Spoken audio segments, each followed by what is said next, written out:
Hi there, Dr. Paul Donovan here, and this message is going actually to anyone within my LinkedIn network who might be interested in hearing just a few minutes about the relationship between anxiety, work, and leadership. And I'm saying this right now because, well, this is not the usual kind of, rather more produced videos I make when I go into a local studio. This is one from my own office here at home, because this is a time where probably many of you have noticed anxiety has risen big time. We are in the throes of a pandemic, and that it's emerging around us, and it's on the back of other things that have been happening here in Australia in particular.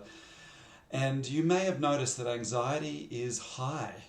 It's really high. And I want just to let you know that there's a very important relationship to be explored between work, anxiety, and how we lead at work.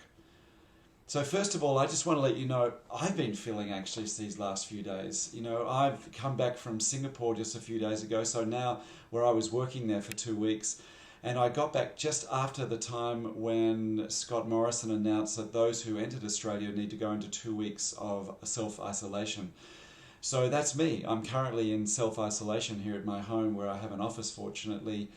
And, it's odd. I have plenty of interesting work to do, but I've noticed my basal levels of anxiety have just risen up. Even here at home, I'm aware that they are. And of course, if I turn on the news, they just go up even further. So I know what's happening, of course. And I've not only noticed that my basal level of anxiety's got up a little bit, but every now and again I get waves, peaks of anxiety, where I know my thinking becomes quite distinctly different. You might be like that too. When our basal level anxiety rises a little bit, then when you have peaks, you become more vulnerable to those peaks, and my thinking changes. And I notice in those times my thinking begins to be more catastrophic. Like, oh gosh, this is going to be terrible, like bad things will happen to me, my business, my family, anything like that. And I notice that my thinking spirals, and as I think that way, the wave of anxiety builds. So this is the normal run-of-the-mill process for anxiety. It's a very real combination between thinking certain things, which build certain feelings in our body, which then predispose us to think more like that.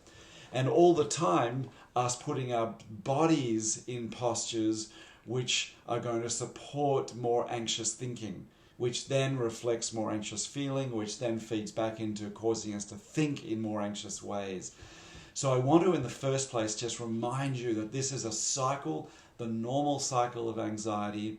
But right now, many of us are feeling more vulnerable to that cycle of anxiety, and those waves may go a little higher, and they may come more frequently. If that's the case, you're not alone. I just love to invite you to become an observer of these things. It's not reality.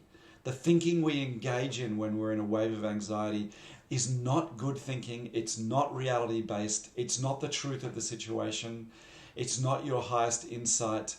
It's only the thinking that comes when our mind gets driven by our body, and our body is got a run of adrenaline and cortisol, and it starts to alert us to threat.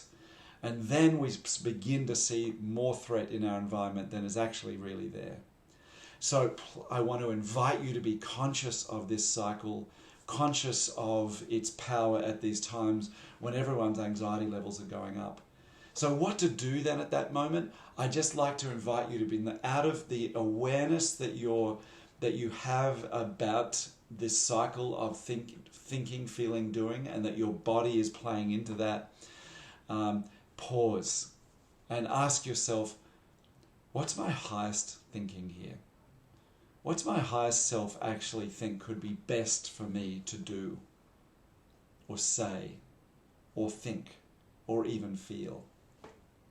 What is the best solution here for me? How might I most resourcefully respond? One thing I do know is COVID-19 is an invitation to many of us to slow down. So if we just stay in our anxiety, it's not going to do that. In fact, it's probably going to make us go faster, more anxious, more frenetic. But if we listen to our higher self, then it's possible that we might just slow down.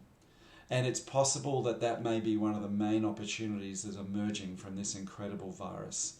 That it's causing us and giving us an opportunity to hop off the extraordinary, frenetic way in which most of us work. To slow down, to become aware of ourselves and think.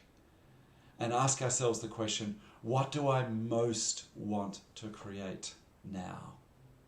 When we ask that question, we're no longer speaking from or engaging our reactive selves. We're speaking to our creative self. We're speaking to the leader within us who wants to create something marvelous, who wants to create something that's joyful and that has a legacy. I know for myself, I've been asking this question more frequently, and knowing that I have this reactive tendency to say yes to clients and to give them unrealistic times for when I can get back and then get myself into a flurry of activity. Whereas actually I think this might be a time to slow down. It might be a time to put more realistic timelines in. It might be a time to become more awake to the life cycle I've created, and then even more awake to the life I want to build, and to the new life that's going to emerge from this incredible experience we're all having. I hope you found this helpful. Go well, and I'll be putting some more podcasts shortly. I've got a new podcast service about to be launched, hopefully next week, and I hope you found this helpful. See you.